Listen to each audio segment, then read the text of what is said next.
Hi, hello everyone. We'll just take one more minute for everyone to join. Then we can start with the session. Hi Tripti, good evening. Hi, hello everyone. Just one more minute.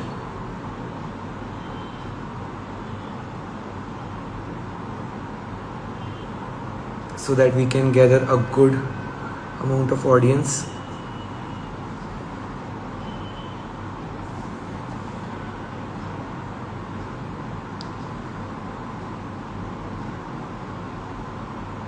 Thank you, Govind.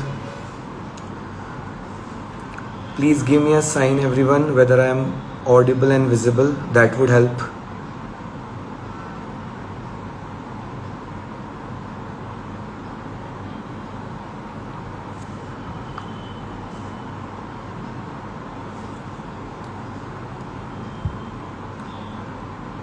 Just a few seconds, then I think we can start with the session, guys.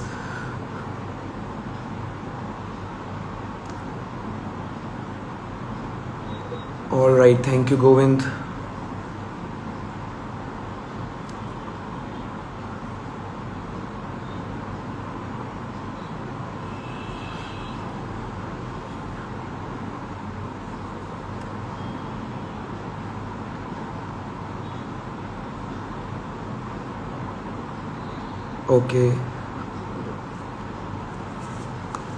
Okay, then I think we should begin with the session. Okay, so before moving on to the main topic, rules for interpretation of statutes, I basically want to talk about the subject interpretation in itself. When I was in my college, I didn't really pay much attention to this particular subject, and to be honest, I studied it just for the sake of studying it, like most of us do.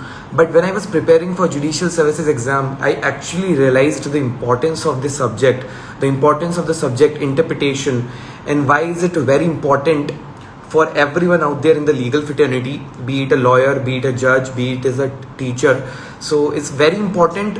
Why is it important? Interpretation is important because it helps you to develop your logical reasoning, to basically understand law in a better way.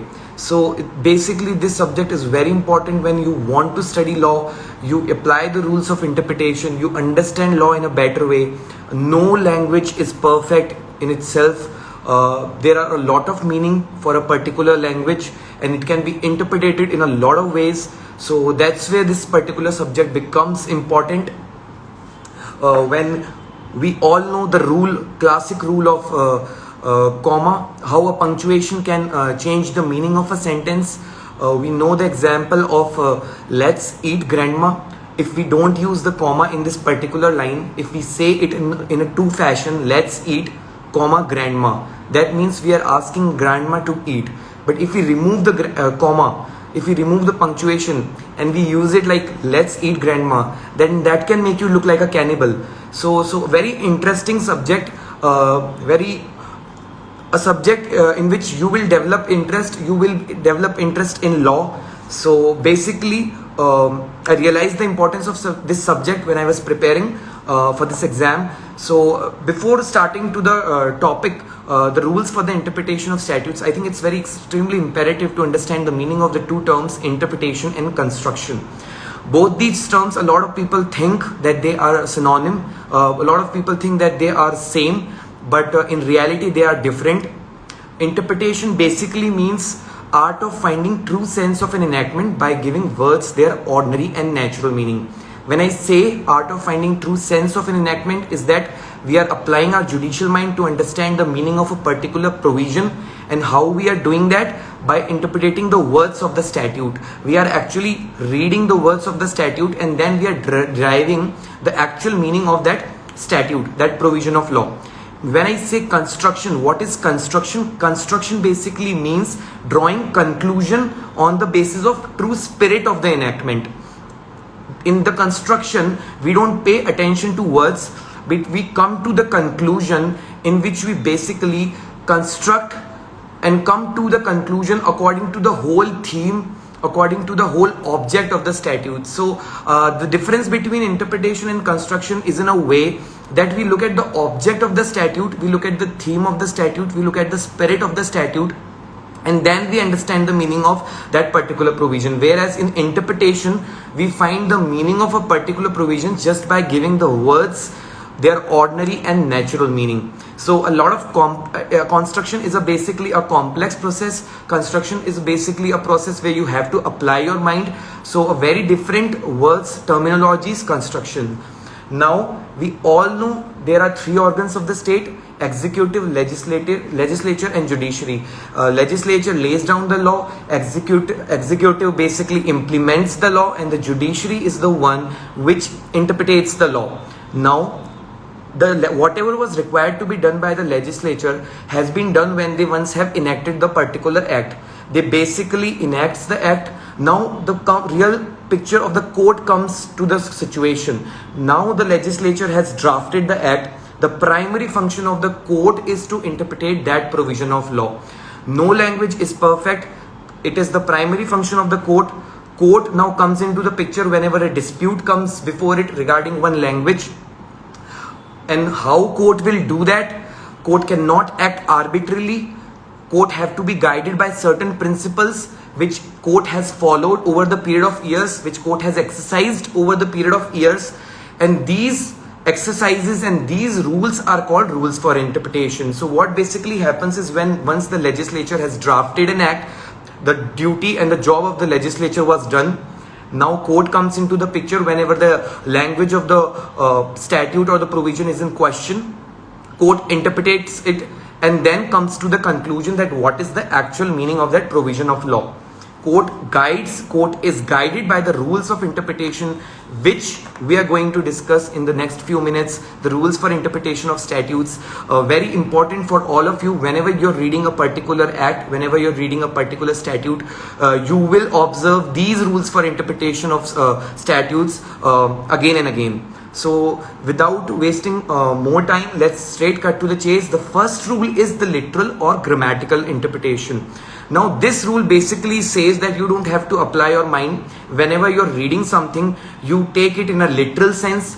You take what it is written by the legislature. Basically, you don't possibly guess any assumption. You don't come to a conclusion. You don't apply your mind. You read whatever there is written by the legislature according to the rules of the grammar. So basically, literal interpretation says that you understand the meaning of a particular provision by giving its ordinary and natural meaning. You apply the rules of interpretation in the literal or grammatical by giving words their ordinary and natural meaning. Very important to understand it with the help of a case law. Case of Ram Avatar versus Assistant Sale Tax Officer. What happened in this particular case was the question of betel leaves was into consideration. Now a statute was there, a central statute was there, which clearly says that sale of vegetables was exempted from sales tax. Now one party was saying that betel leaves comes under the heading vegetable. The party gave the betel leaves the technical meaning, the dictionary meaning, the botanical meaning.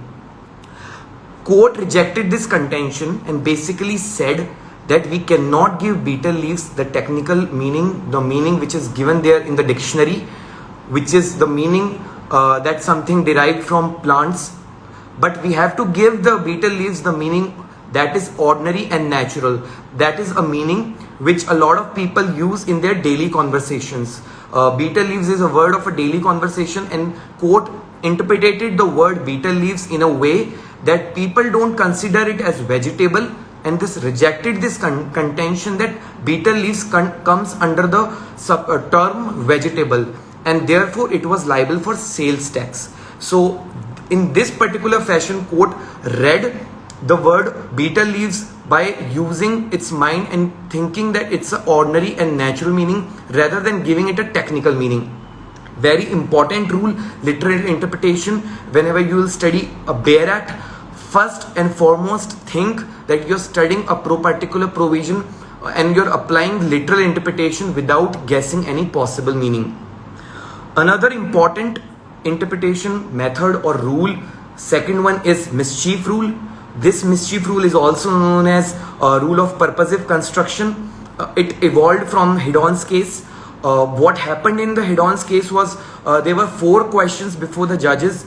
The first question was that what was the common law before the coming of the act. The second question was what was the defect for which common law did not provide.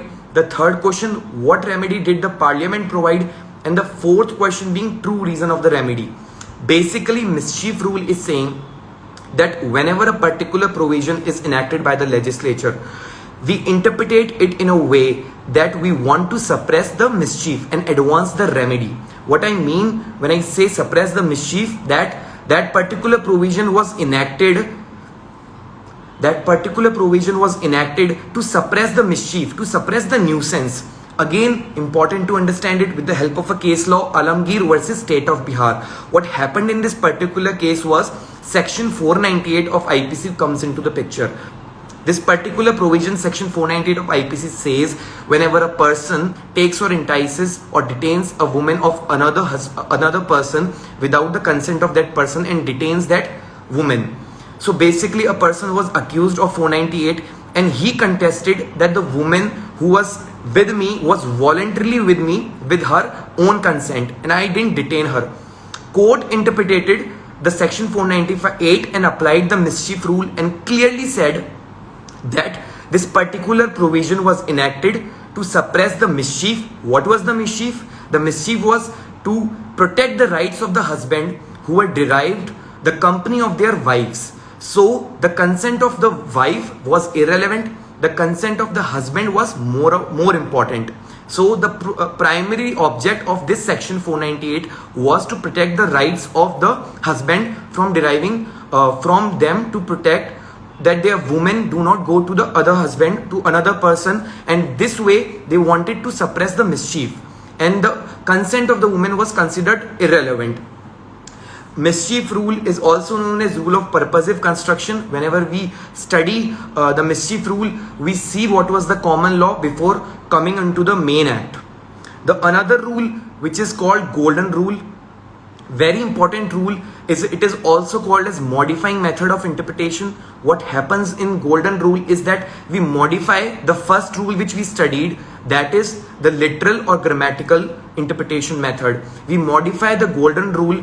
What happens basically in golden rule is that whenever court is giving ordinary and natural meaning to a particular statute, and if that ordinary and natural meaning is causing any injustice, any hardship, any evasion, absurdity, repugnance, court modify it to the extent so as to prevent that injustice. So it's an arbitrary power given to the court that it can modify the literal interpretation to the extent so that the injustice is carved out.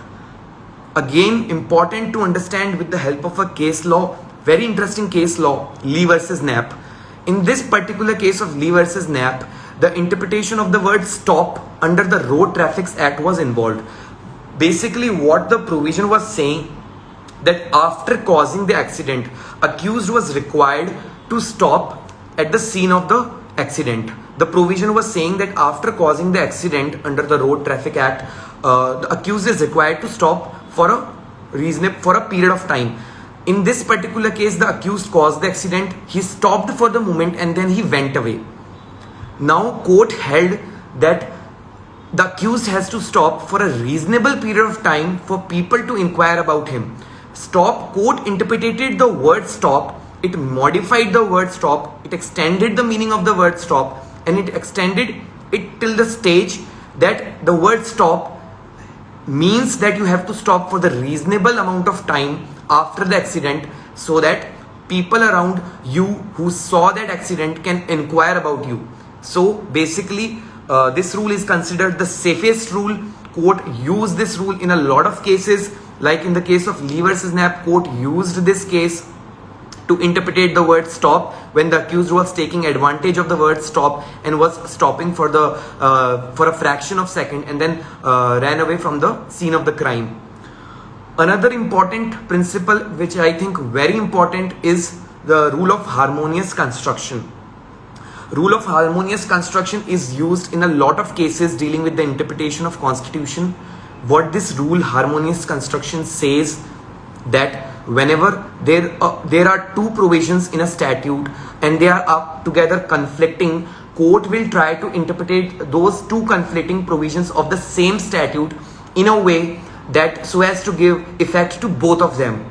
So court will try to create a harmony, and how court will do that? Court will try to create a situation where it gives effect to both the provisions. How will court do that? Court will either deal with both the provisions as two provisions of separate situations. Court will think that both these provisions are dealing with separate situations, or court can think that one rule is an exception of the other rule.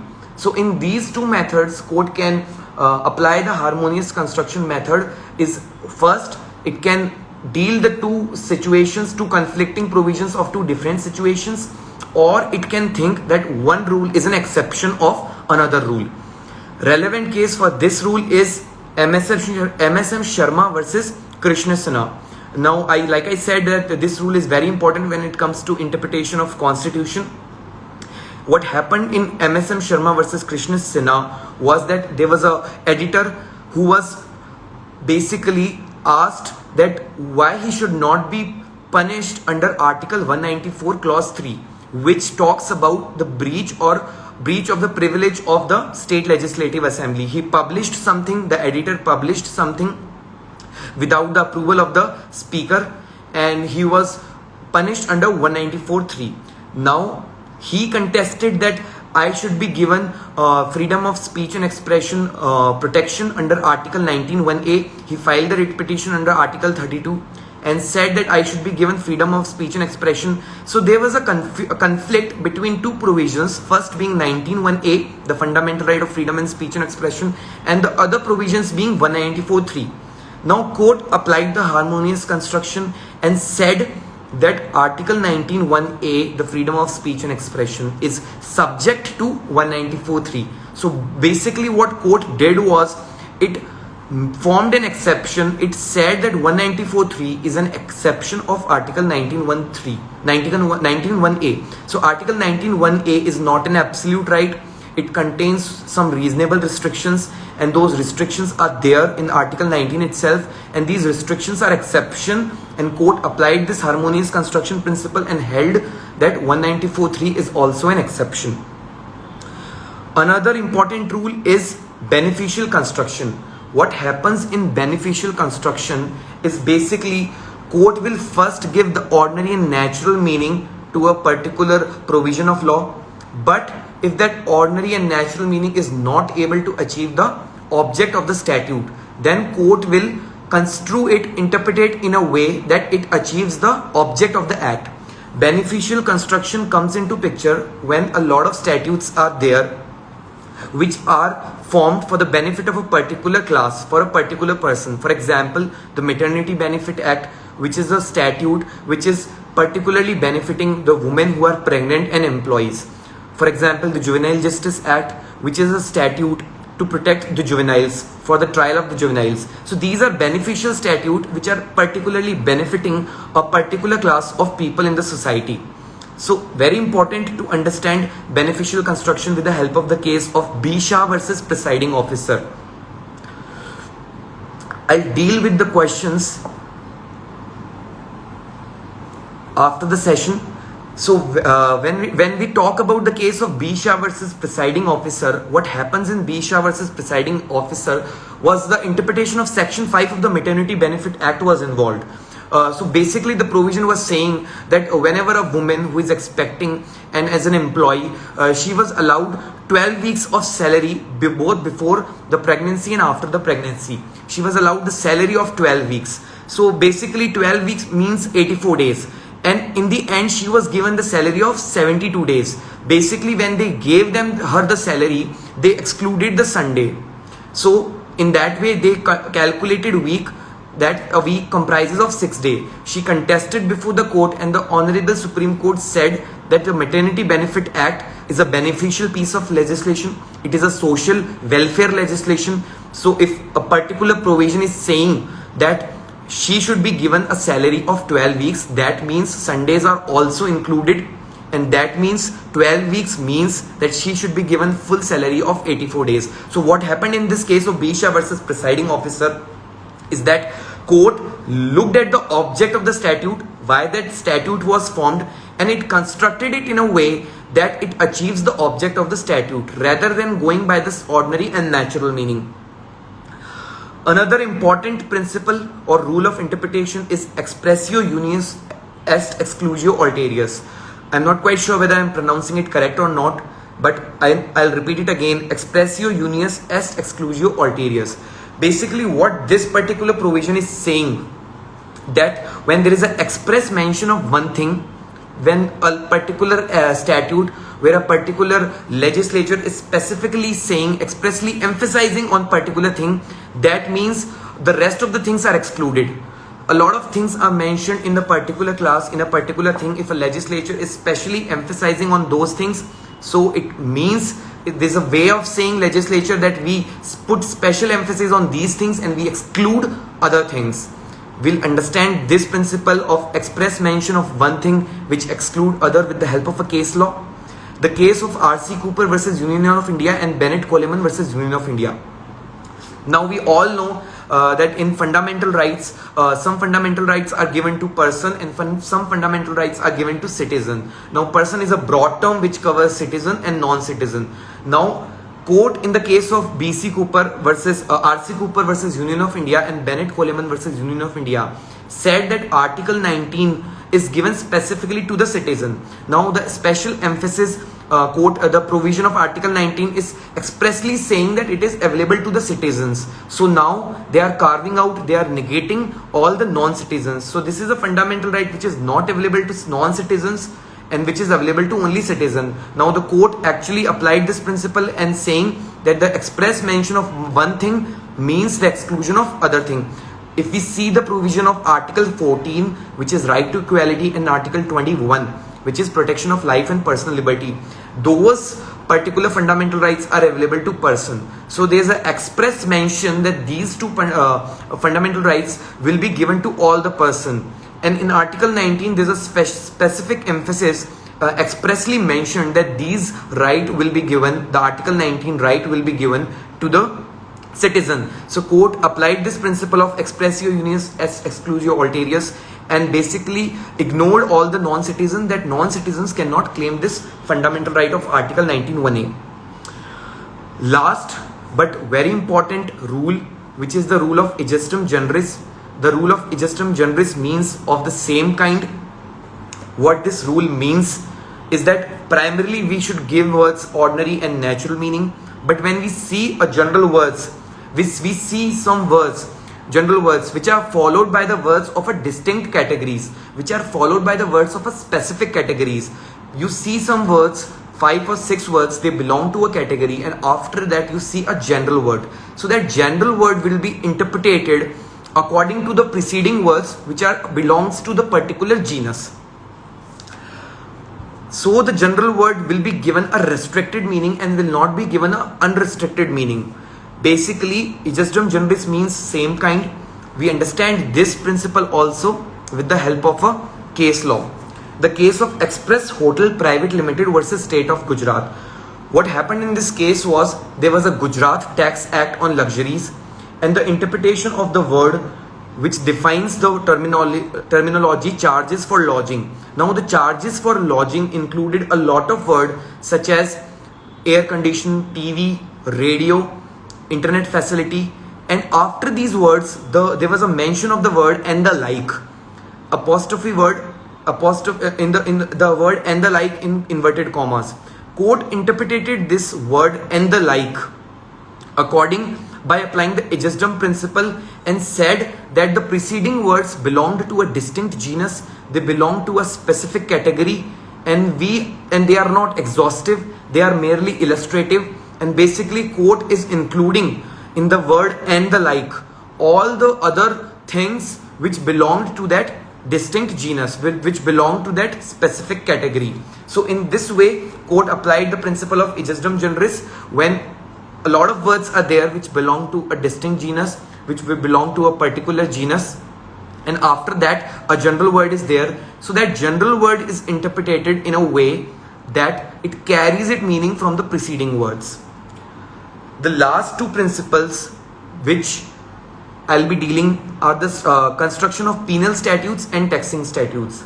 Basically, these two statutes, when we talk about penal statutes, that is the Indian Penal Code, or for example, when we talk about taxing statute, that is Income Tax Act, whenever we interpret a penal statute or taxing statute, we interpret it in a very strict sense.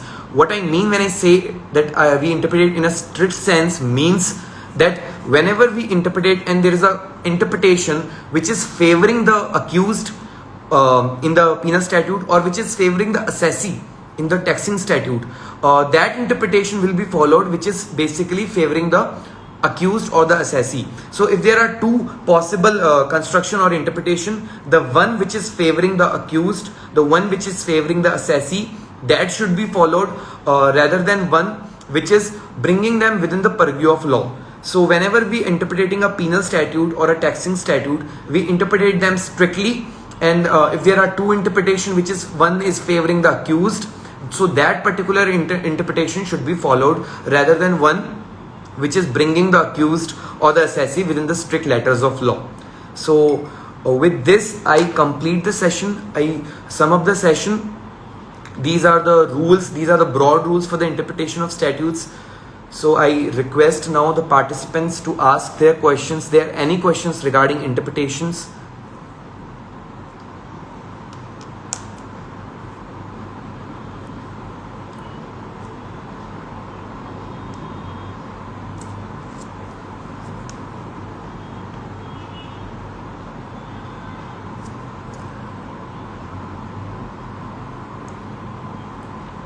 You all can ask your questions when it comes to interpretation of statutes.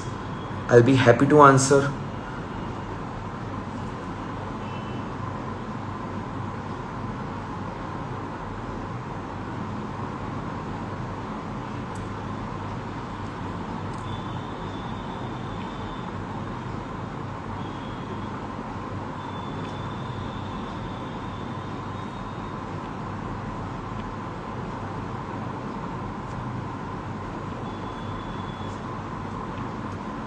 Alright, we'll deal with questions one by one.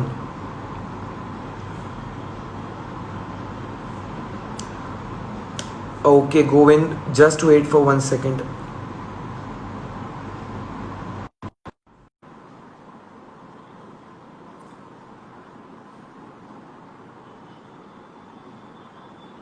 Hi Vishal, Hi, Govind. how are you? I'm totally fine. How are you? Thanks for asking.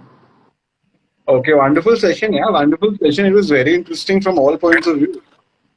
And Thank you. especially, when a judge tells us about interpretation of statutes, we all should listen. I'm still not lucky or privileged to come into the actual practice of law. Whatever I taught is basically from the academics point of view. Hopefully, when I will come into actual judging, I'll tell insights when it comes to interpreting from the point of view of a judge. So I understand you passed out in 2018 and you cracked in the first go. You cracked your judiciary exam in one go. Yeah, I was fortunate enough, you can say. Oh, please don't need to be humble. No. A lot of role comes when it comes to judiciary is your hard work as well as your luck. You think it's luck? It's 10 or 5% luck, I'll say, if I'll be very honest. Okay. Well, then definitely you are one lucky person. Thank you, Govind. So I think there was a question by Kajal Chand. Her question has, I think, disappeared. If she would ask her question again, that'll be great. Because I was waiting for her. I think the previous chats have gone. I was just noting it down and I sent you the request. In the meantime, I do have you have talked about harmonious construction. Mischief rules, golden rule, and literal rules. What are your points of view on that? For mischief rule, golden rule, and literal rules.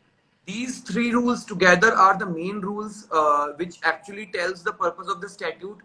Primarily, basically, these three rules form the triangle, and these three, a lot of cases in actual practice of the court revolves around these three particular rules. Specifically, harmonious construction is used when it comes to interpretation of constitution, but a court of law can basically deal with a lot of interpretation cases just by the rule, just by the golden rule, and just by the mischief rule. All right, all right. So, whether they're basically just meant to give you a kind of a directive principle, if I may say so. They're directive in.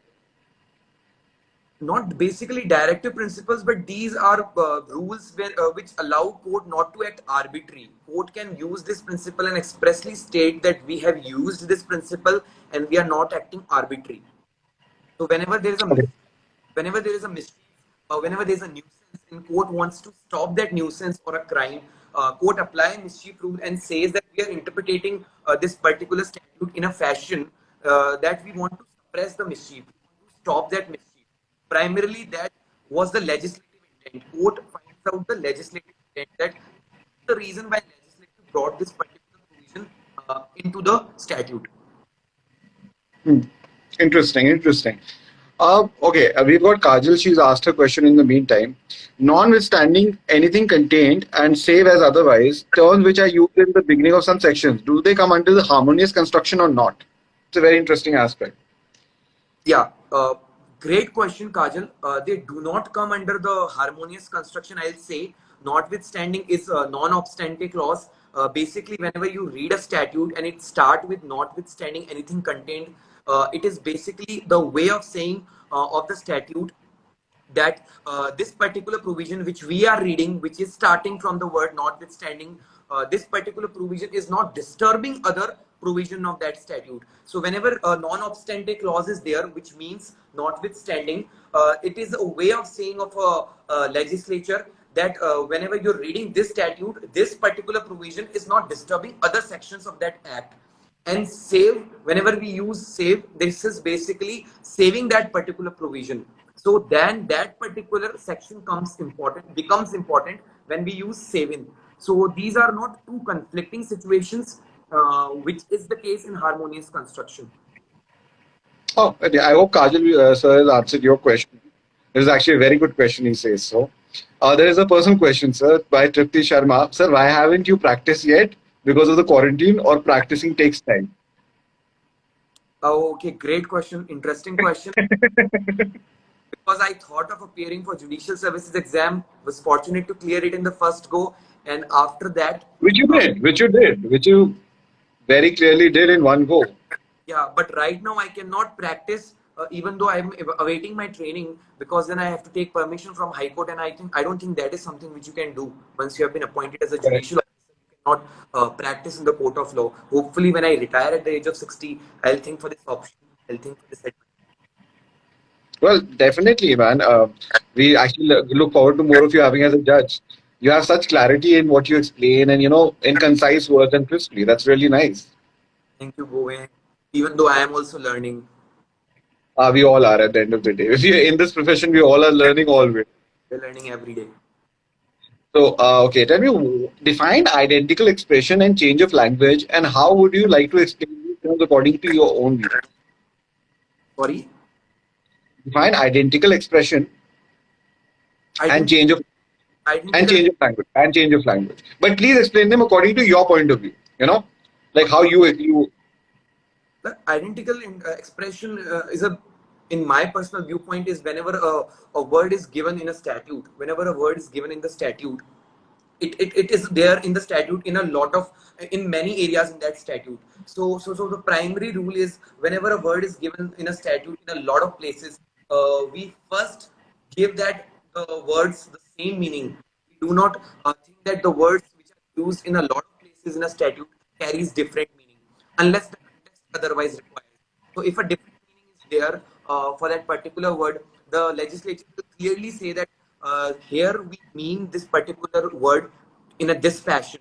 That's why the interpretation clause becomes very important. The definition clause in a lot of statutes becomes very important. It tells you about Correct. the whenever that you read that word in a lot of places in the statute, it carries the same meaning throughout. So I had a friend who was in the moot court society. He was the president of the moot court. He used to tell me that whenever he would start with any act or any problem, the first thing he would do is read the definition section. Read section 2, which is always the he's like first he went through that, then he went beyond. Then Exactly, he because ever went. never come to the statute without reading the definition clause or the interpretation clause. So yeah, more about that. You have, you cracking the exam was a very interesting aspect. How long were you studying? What all did you do? For 1 year. I'll not say I was studying for whole of my college. I studied for 1 year, and I think that is particularly is enough whenever you're preparing for an exam like this. You need a dedication for a year or so. There's a method to it, a lot of strategies to it.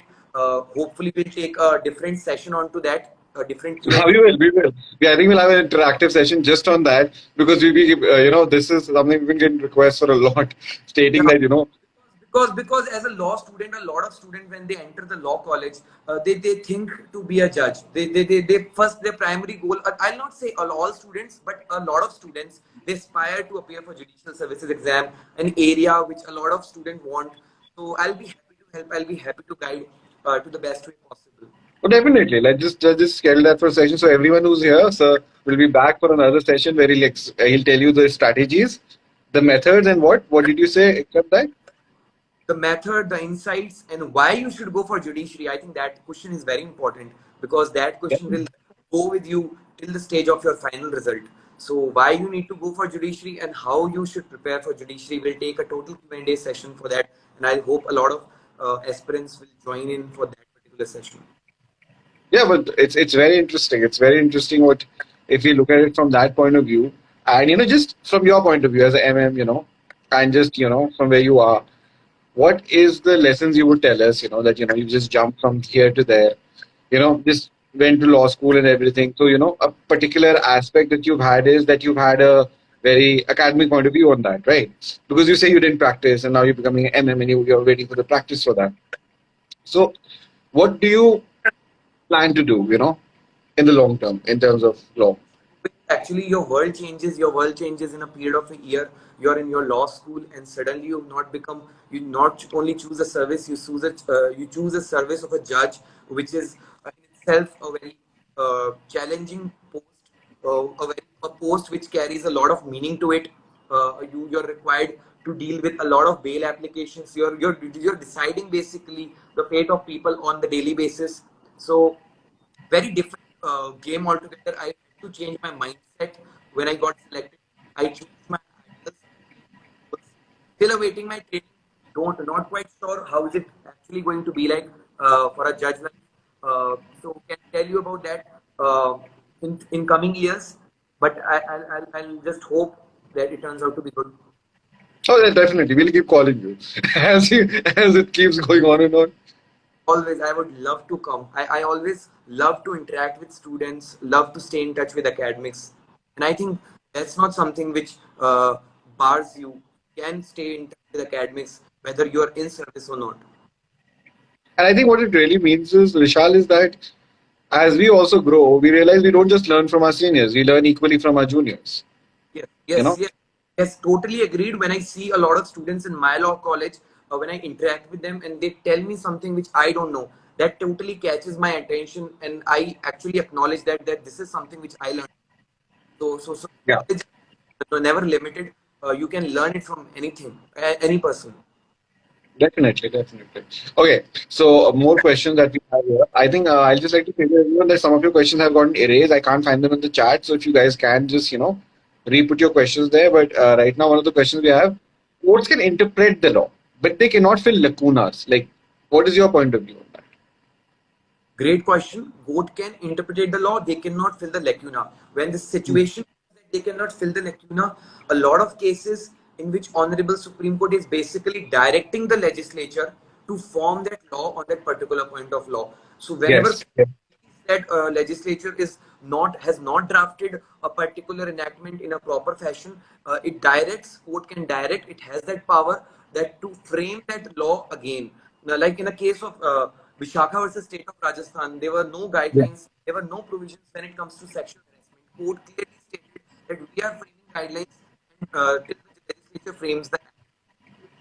So in the recent case of Arjun Pandit Rao versus Kaushal and others, it was related to 65A and B of Indian Evidence Act, in which court also stated that there's a need to look for the 65A and B of Indian Evidence Act, because when these were enacted, it was way back in the year 2000 when IT Act was formed, and technology is ever evolving, and we are in 2020 now. So there's a need to look at the 65A and B of the Indian Evidence Act, and court directed the legislature to basically look at these provisions and frame it according to the need of the situation. And interesting. So, but the court does have powers, and the court's is power is very powerful. But there are some lacunas that would say that they do happen, right? Yes, yes, yes. Ultimately, court is the ultimate guardian which saves the constitution. So court can basically direct to the legislature, even if there is not a particular enactment regarding that. Okay, we have a question from Janvi Sharma. Are all constructions at the same level or different levels? No, great question, Janvi. Not all constructions are in the same level. When we see the construction can go to many extent. When we see the beneficial construction rule, we construct the meaning. We take the interpretation of the meaning till the stage that we achieve the objective of the act. So that is a kind of construction which is going very beyond what is actually which is given in the statute. We see a lot of other construction. uh, Another example of that is a construction nociter or gnosis, which means in this particular rule we interpret by the associated words. We see the group of 4 or 5 words and we construct them according to the company of the words which are together. So very limited scope Okay. construction, nociter, gnosis. Nociter means to know, and sosis means from association. So associated words limit and explain each other. So there are group of words, 4 or 5 together, and we construct them, we finds their meaning according to these 4 words. Whereas in beneficial construction, we go till the stage when we want to achieve the objective of the statute. For example, Maternity Benefit Act, we can interpret any provision of Maternity Benefit Act according to the object of the statute. Interesting, interesting. So, matlab, yeah, so they're not all at the same level, you would say, certain ways. Yeah. Different methods which are there are formed by the regular exercise of the courts. Now that these principles have been established, court can use these principles. These are uniform principles which are there. These principles basically evolved out of the practice of the court according to the exercise of the courts. So they've basically formed after cases. Interesting. That's very interesting, you know. Yeah, but that's at the end of the day, that's it. For us, the language of the courts is the precedents, right? So, you know, Yeah. you read the section and then you have to understand where interpretation of statutes comes in is how they've been interpreted in different case laws. When I was practicing the Supreme Court, this is one of the things was that what I was taught at the Supreme Court level was if there is no judgment on a particular topic, right? What you do is you collect all the judgments of all the high courts, right? And then you see which are in majority Yeah. and then you present it to the judge. Yeah, absolutely right. So basically it's a kind of game interpretation.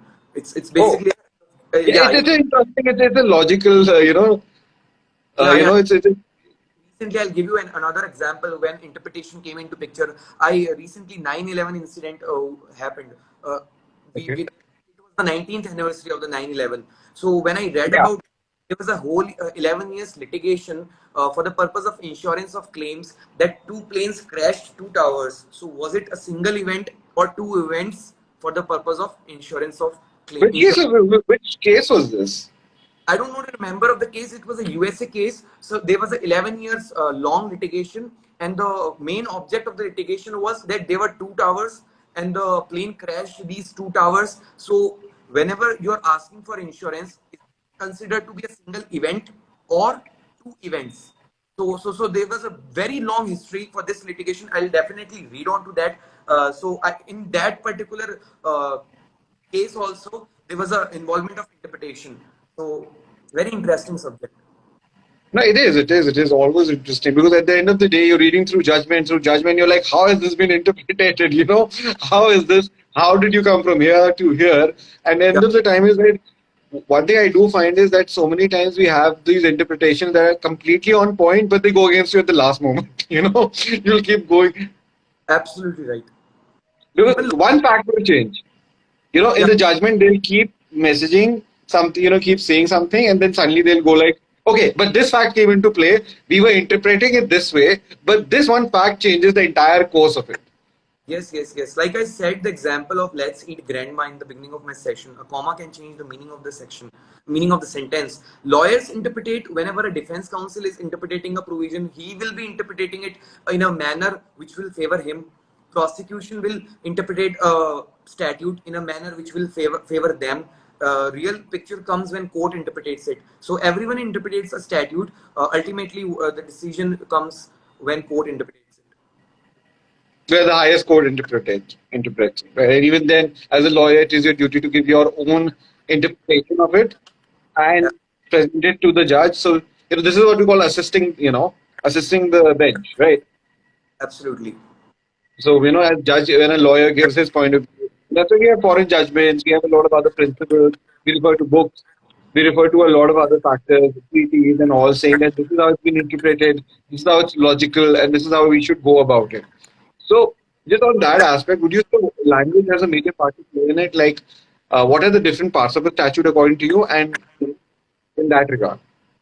Language, yes, you need to develop a very good flair in language. You need to have mastery or command over a language. We have prepare for the worst, hope for the best when interpreting a statute or writing a statute. Comes to the part of the statute, basically it is something which is covered in the Bare Act. There are two kind of parts when it comes to the parts of the statute. The basically statute is the will of the legislature, and there are two aids. First is internal aid. Whatever we see in the Bare Act is basically comes under the heading internal aid, and whatever we see outside the statute to take the help, that is called external aid to education. So every section, every marginal note, every footnote, every definition clause, schedules, all these comes explanation, provisos, all these comes under the internal aid of interpretation, and these are part of a statute. Whenever we take help from anything outside the statute, be it law reports, be it commissions, be it judgments, be it legislative history, be it parliamentary notification, all these are external aid to interpretation. So we can take help of them whenever we are interpreting a statute. So we have a question which is actually not really. You can choose not to answer it because it's not really relevant to the topic here. But the green-eyed guy has asked, "What's your take on the new education policy? Like, if you have read it, if you have opinion on it, then definitely." I have personally, I cannot form at the moment about the opinion, any opinion when it comes to new education policy. Actually don't think I'm a competent person and can talk about it, but would That is love to that is get something. That's a very good thing for a lawyer or a judge at one point to say that we don't know about it. Could you tell us? So the green-eyed guy. that basically goes with my service also. The judge cannot form an opinion onto the public platform. It Oh, bars definitely. Sorry, green-eyed guy. So we cannot give you opinion. Answer that question. regarding anything. Yeah. So sorry, green-eyed guy. That would be. If you have a question on interpretation of statute, Mr. Vishal will be more than happy. Yeah, yeah. Vishal, I'm losing your audio. I'm losing your audio here and there. Okay, okay. Am I audible now? Yeah, you're audible, but you go out for like small phases. I'm sorry about that, but Not quite sure what's the reason, but would love to no, answer no it. problem. If there's anything, I'll let you know. If I miss something important, I'll let you know. Okay, okay, but would love to answer any academics question, and we can have a different session altogether for Q&A session when it comes to preparing for judicial services examination. When it comes to Yeah, judgment, definitely. writing, when it comes to answer writing in mains, how to solve MCQs, how to read judgments. Definitely. Yes, definitely. That's very interesting, because this is something that really everybody does want to know is how it. So I have interned with a judge at one point in my career, and I Okay, used to sit behind, I used to sit where there was, we used to sit right next to the steno, and I used to hear them in the Delhi High Court. I was interning that time when I was interning with them. I saw the bar, the entire courtroom from a very different perspective. You yeah, understand? yeah, yeah, yeah. Because when you're arguing, it is a different world. But as soon as you're across that bench, it is a very different world. Both the worlds are very different. You know, it's you at that point you go into the not only a judgment position, but an application of logic, law, everything has to be there in your mind. Your points need to be clear. You should have read the file one day earlier. All of these things need to be there for you to have, you know, how exactly this will, how exactly, whether you can't even deny them. Sometimes when you have to give relief, you have to give justice to someone, you can't deny it to them. At the same time, when they don't have the legal grounds, you have to look at, oh, can I allow that? Can I in certain ways? Like, let's keep an example of rent agreement. If there's a lock-in period, you cannot do anything about it. Yeah, absolutely right. And then there's the section 138 that if there is a signature, if there is a name, you know, there is nothing you can do about it, because Yeah, this does come a lot of, on that aspect, that and there are so many factors that do play into it, I believe, truly. But however, it's just that some laws are so bound yeah.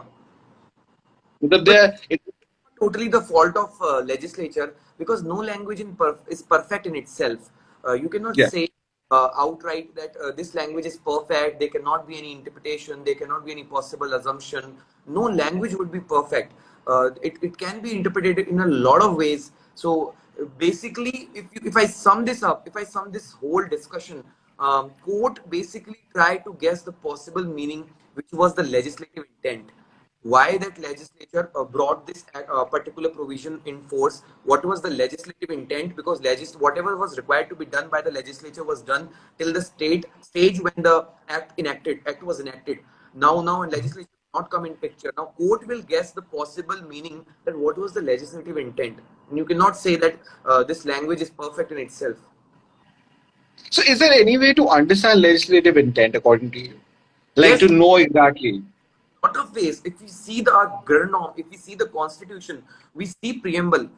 If whenever we see a particular article in Constitution, we directly go to the object. Preamble object in any statute is very important. So whenever we're studying the Constitution, which is obviously the father of all laws, the mother of all laws, we see the preamble, that it is not conflicting the preamble. So this is the particular method when it comes to interpreting a constitution. Apart from that, these rules which I discussed to interpretation. The first and Okay, prime, so I wrote an article as to how you should read a Baer Act. In that, I specifically emphasized on the literal or grammatical interpretation. Whenever this rule basically says that whenever you read something, you understand what is written. It is a rule which, when a layman will read something, what is the meaning he is going to get. So basically, whenever you're reading a Baer Act, possibly follow this rule of literal grammatical interpretation. that's interesting. That's very. I like your take on it, Mr. Shah. Very, it comes from a very academic, at the same time very particularly practical point of view. Yeah, And it yeah, does happen. so much. Whenever you need to do it, whenever you need to apply these principles in real life, because interpretation strategy we could have studied, but it is still very relevant even today. Yes, exactly. As a practicing lawyer, you can always understand, because you're going to apply it each time you go into court. Each Yes, time you're going to make a pleading, you're going to go in from the point of view that this section says this, and even if you look at it from the interpretation point of view, this is where it comes. yeah, So, exactly. so thanks, Vishal. Thanks to Very, very funny. I hope we come face to face in future where you argue, you interpret a particular provision in a particular fashion, and I'm sitting as a judge and I'm deciding that particular provision in a different fashion. So that would be very interesting. So this basically sums up the whole discussion. it does, it does. Any thoughts you want to leave us with? I think we'll wrap up the session. Anything particular you want to say? Thanks for having me, and all of those who are watching this session live and who will watch this session, because this will be recorded. My only request or urge for you to is to pay special attention to this topic, interpretation of statutes, very Correct. important area of law, a area of law which will carry with you throughout your legal journey. So that's my only thoughts. Thanks for having me, the virtual lawyer And professor. everyone here, we're going to soon have a session with Mr. Vishal on a lot of myriad of topics, right from like some people have requested here for answer writings, then how to answer the questions there, preparation for the judicial review, a lot of other things. To answer all of them in a different session. Definitely. We didn't have time today. He's only with us for a limited time. So thank you, Vishal. Thanks a lot. Thank you for being here. Thanks for having me, Govind, Janvi, the virtual lawyer. It was a pleasure. It is our pleasure. Thank you. Thank you so much. Okay.